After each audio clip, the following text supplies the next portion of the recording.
Very warm welcome to this session my dear friends. इस session में हम कैप के important component that is bank financial management, इसका module A chapter 2 that is liberalised remittance scheme and other remittance facilities, इस chapter के important topics को discuss करने वाले हैं। एंड एज यू नो ये जो सेशन है it is part of our foundation series, जहां पर हम कुछ important topics along with the MCQs जो एग्जाम में इस टॉपिक से पूछे जा सकते हैं उनको डिस्कस करते हैं।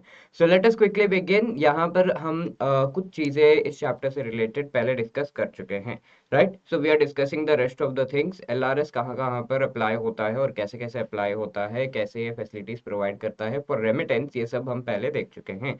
So remittance is a kind of transaction जहाँ पर आप अपने लेट से आपके फैमिली के कोई मेंबर बाहर जाकर काम कर रहे हैं, स्पेशली मिडिल ईस्ट में कई सारे लोग जाते हैं, दुबई गए हुए हैं, वहां पे काम कर रहे हैं, तो you are sending some money to them, ठीक है? तो उस एक ट्रांजैक्शन को हम रेमिटेंस कह सकते हैं, या फिर इनवर्ड रेमिटेंस हो सकता है, जैसे वो आपको पैसा भेज रहे हो, ठीक है? तो that can happen. So these things are known as remittances. तो इन रेमिटेंसेस के कुछ ऐसे पार्ट्स है जो कि एक्चुअली लिबरलाइज्ड रेमिटेंस स्कीम के अंडर आते हैं।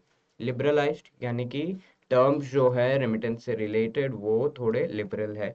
रेमिटेंस स्कीम, ये तो समझ में आ रहा है, ठीक है? तो इस स्कीम के तहत कुछ ऐसे फैसिलिटीज प्रोवाइड किए जाते हैं सो दैट रेमिटेंसेस को प्रमोशन मिल सके, कि ज़्यादा से ज़्यादा रेमिटेंस हो, because India is number one on remittance based income, ठीक है? जो इनकम इंडिया को होता है, इनवर्ड रेमिटेंसेस इंडिया को आते हैं, नंबर वन प्लेस पे India. So that is something that we can appreciate, और इसको और प्रमोट करने के लिए एलआरएस की। तो ये एलआरएस स्कीम एक्चुअली कुछ पर्टिकुलर काइंड ऑफ ट्रांजैक्शंस पर अलग अलग तरह के फैसिलिटीज प्रोवाइड करती है। तो कैपिटल अकाउंट के ट्रांजैक्शंस पे कैसे फैसिलिटीज प्रोवाइड करेगी? So for that you need to understand कि कैपिटल अकाउंट एक्चुअली होता क्या है। तो लेट्स से यूएस में कोई आपका एंगेजमेंट है, एंगेजमेंट इन द सेंस शादी वाला नहीं ऐसा बिजनेस एंगेजमेंट, ठीक है? तो ऐसे में अगर हम देखें यूएस में आप लेट्स से अपना फैक्ट्री खोलना चाहते हो, राइट? तो उतना पैसा जुटाया हमने और फिर फैक्ट्री खोलने जा रहे हैं, तो इंडिया से हम क्या करेंगे, यूएस डॉलर्स एक्सचेंज करके ले जाएंगे और फिर फैक्ट्री खोलेंगे, ठीक है? तो ये लार्ज अमाउंट ऑफ ट्रांजैक्शन है, और फैक्ट्री जब आप खोल रहे हो तो उससे आपको प्रॉफिट होगा, that means it is an asset. जब भी एसेट क्रिएट होता है उसे हम कैपिटल अकाउंट के अंदर नोट डाउन करते हैं, या फिर कैपिटल अकाउंट के अंदर एक ट्रांजैक्शन कहा जाता है। लेट्स से यूएस में आपके कोई सगे संबंधी है, उनको आप पैसे भेज रहे हो, तो that is a kind of current account transaction, ठीक है? तो ये चीजें समझ में आनी चाहिए। तो कैपिटल अकाउंट ट्रांजैक्शन से रिलेटेड क्या क्या यहाँ पर इंपॉर्टेंट प्रोविजंस दिए गए हैं वो हम फटाफट से देख लेते हैं। ओके। तो अगर इंटरनेशनल फाइनेंशियल सर्विसेज सेंटर्स, जो कि आज के डेट में इंडिया में एक ही है, गुजरात का गिफ्ट सिटी, वहाँ पर आईएफएससी। तो उस आईएफएससी में अगर कैपिटल अकाउंट ट्रांजैक्शंस किए जा रहे हैं तो क्या उन पर एलआरएस काम करता है? Is there any LRS for that? तो resident can remit to IFSC, वहाँ पर अगर कोई पर्सन रह रहा है या फिर कोई एंटिटी है, कोई कंपनी है आईएफएससी के अंदर, ठीक है?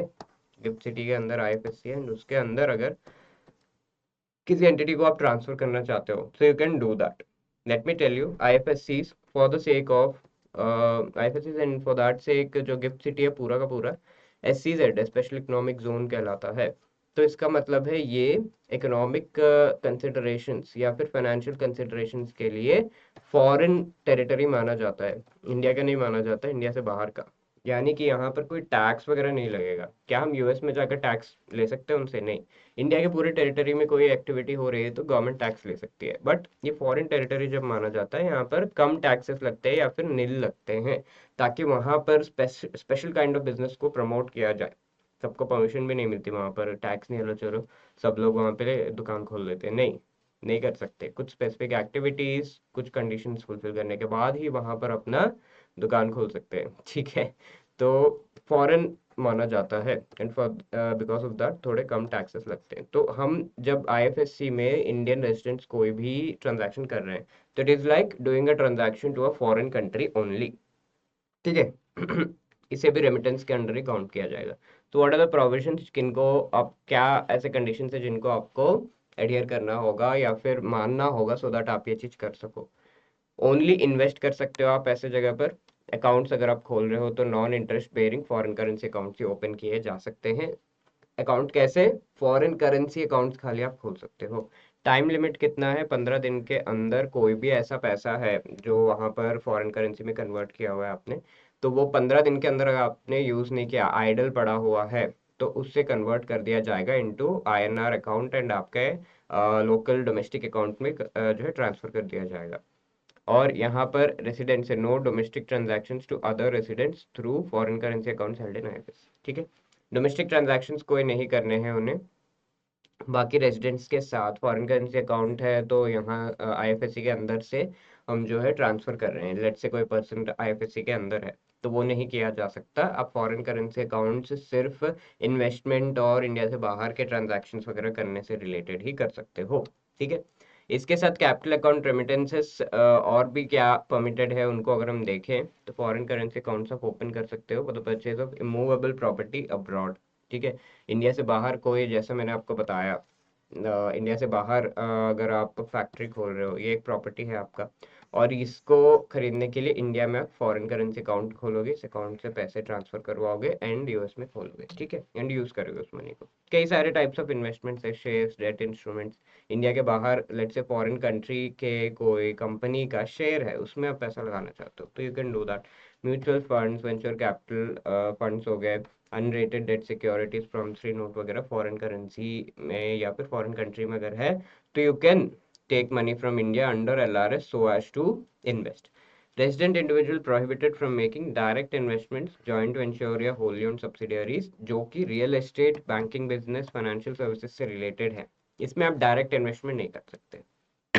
ठीक है, और क्या कंप्लाई करना होगा? रेजिडेंट इंडिविजुअल जो इंडिया में है to designate a branch, authorised dealer branch आपको डेजिग्नेट करना होगा जहां पर आपका फॉरेन करेंसी अकाउंट खुलेगा।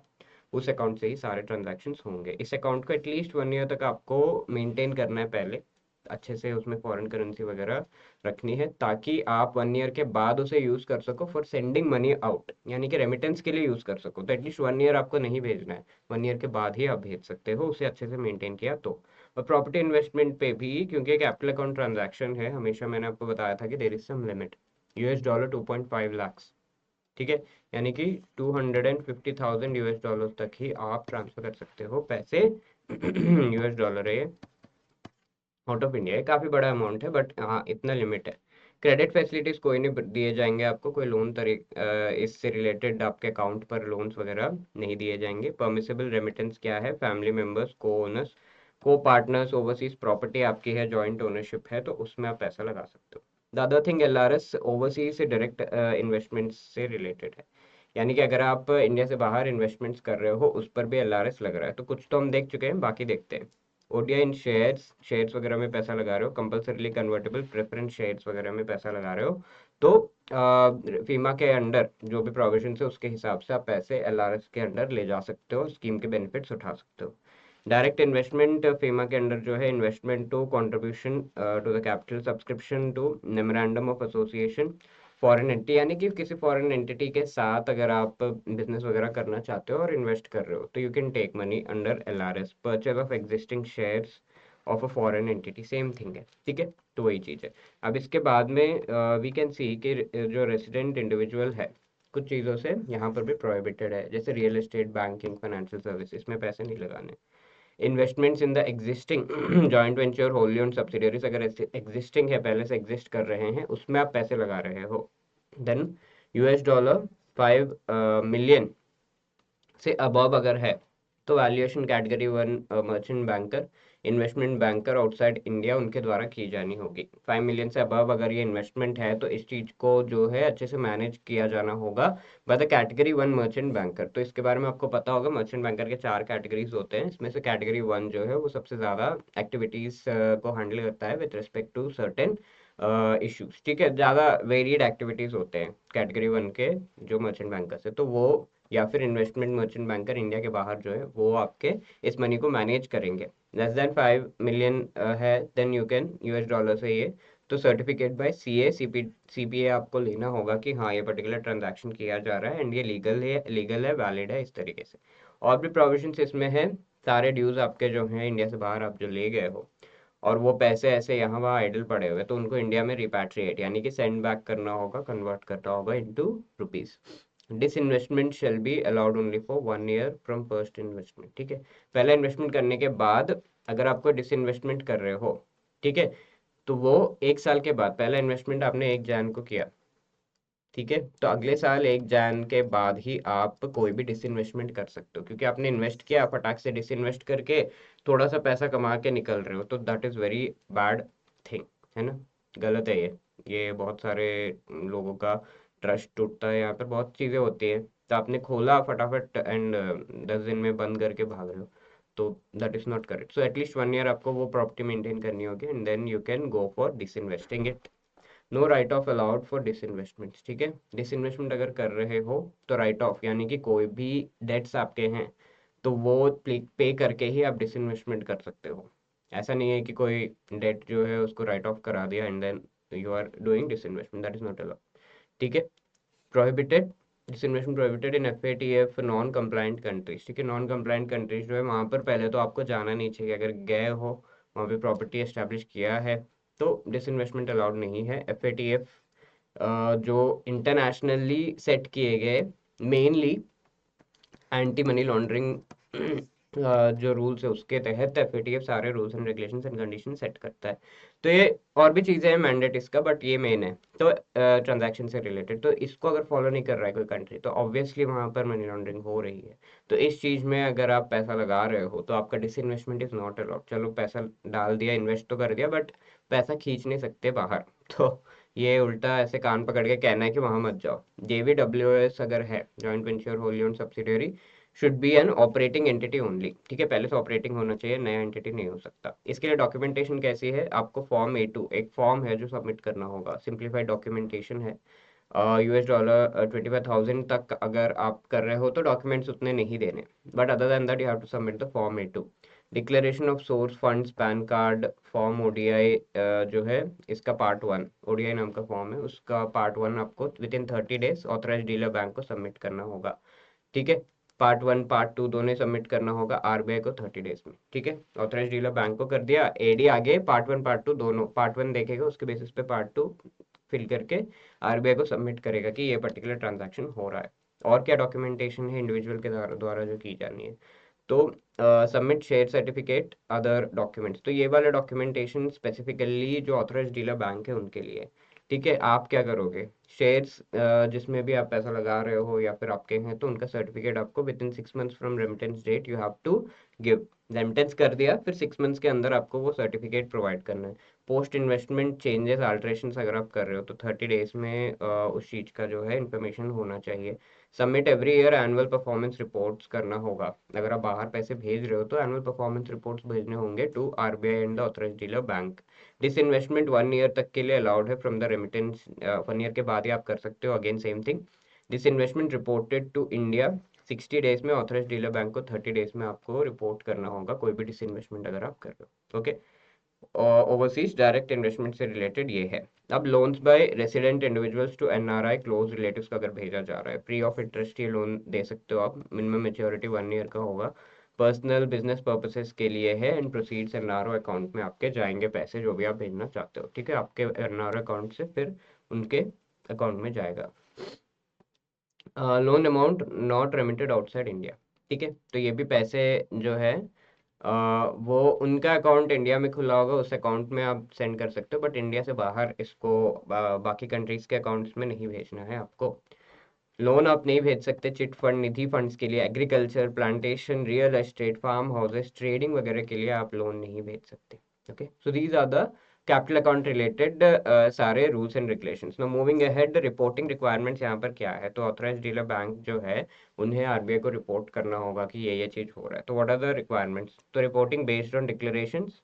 पहले क्या होता था, रिपोर्टिंग किया जाता था ऑथराइज्ड डीलर बैंक्स के द्वारा, और ये रिपोर्टिंग किया जाता था बेस्ड अपॉन द इनपुट्स जो पीपल, जो भी एंटिटीज हैं जो रेमिटेंस कर रहे हैं वो प्रोवाइड कर रहे हैं। हाँ, हमने इतना किया, आपने इतना किया, ऐसा किया वैसा किया, उसके बेसिस पर ऑथराइज्ड डीलर बैंक उसे चेक करता है अपने रिकॉर्ड्स में से एंड देन उसका रिपोर्टिंग कर देता है RBI को। ओके, और ये काफ़ी रेगुलरली किया जाता था। बट यहाँ पर कैच ये है कि ये जो कर रहे हैं उसके बेसिस पर ऑथराइज्ड डीलर बैंक अपना दे रहा है, खुद के लेवल पर बहुत ज़्यादा जो है चेकिंग नहीं हो रही है। तो 2018 से इस चीज को डेली कर दिया गया कि डेली आपको आरबीआई को रिपोर्ट करना होगा। Authorised dealer bank upload daily transaction wise information. अब खुद के लेवल पर डेली वो चेक करके ट्रांजैक्शन वाइज इन्फॉर्मेशन डेली भेजते हैं। एक रिपोर्ट तो जानी चाहिए। इसे XBRL फॉर्मेट, XBRL प्लेटफॉर्म के थ्रू भेजा जाता है। We need not go into the depth कि ये क्या प्लेटफॉर्म है, बट या इस प्लेटफॉर्म के तहत रिपोर्टिंग की जाती है। और अगर कोई दिन में एक दिन ऐसा हुआ एसबीआई का एक भी फॉरेन ट्रांजैक्शन नहीं हुआ, तो ऐसे में आप नील रिपोर्ट भी भेजोगे आरबीआई को कि there is no transaction today. ठीक है, डेली रिपोर्टिंग तो करनी ही करनी है, राइट।